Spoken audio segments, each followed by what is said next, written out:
সাহেবকে তার দাবিগুলো সুন্দরভাবে উপস্থাপন করার জন্য। এই পর্যায়ে আমাদের সম্মুখে গুরুত্বপূর্ণ বক্তব্য পেশ করবেন হাফেজ মাওলানা আশরাফুল ইসলাম সোহাইল ভাই।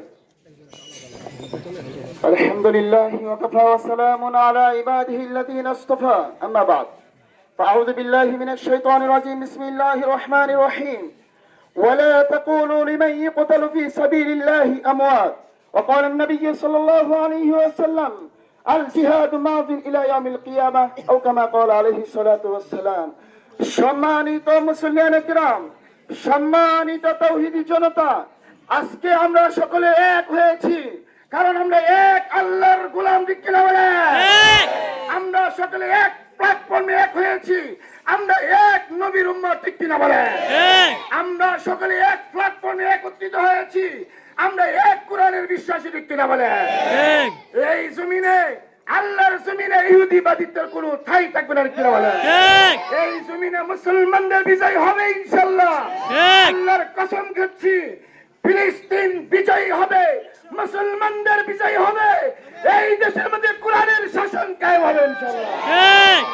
আমাদের আজকের একত্রিত হওয়ার পরে আমরা যে দুটি বিষয় ঘোষণা দিচ্ছি, এই দেশের মধ্যে ইহুদিদের পণ্য বয়কট করতে হবে। কারা কারা রাজি আছেন? হাত তুলেন। সুজা কথা বেকা কথা চলবে না।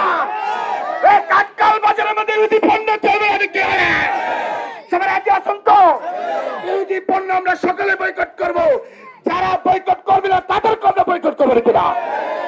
আর আমরা যারা রাসূলের সৈনিক দাবি করি, তাদের কাজ হইছে ফিলিস্তিনের মধ্যে সামরিক শক্তি দরকার। ঠিক কিনা বলে?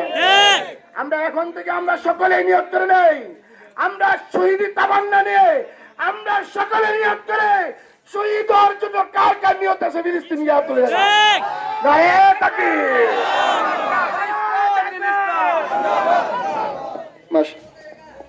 মাশাআল্লাহ। ধন্যবাদ হাফেজ মাওলানা সোহেল আহমদ সাহেবকে।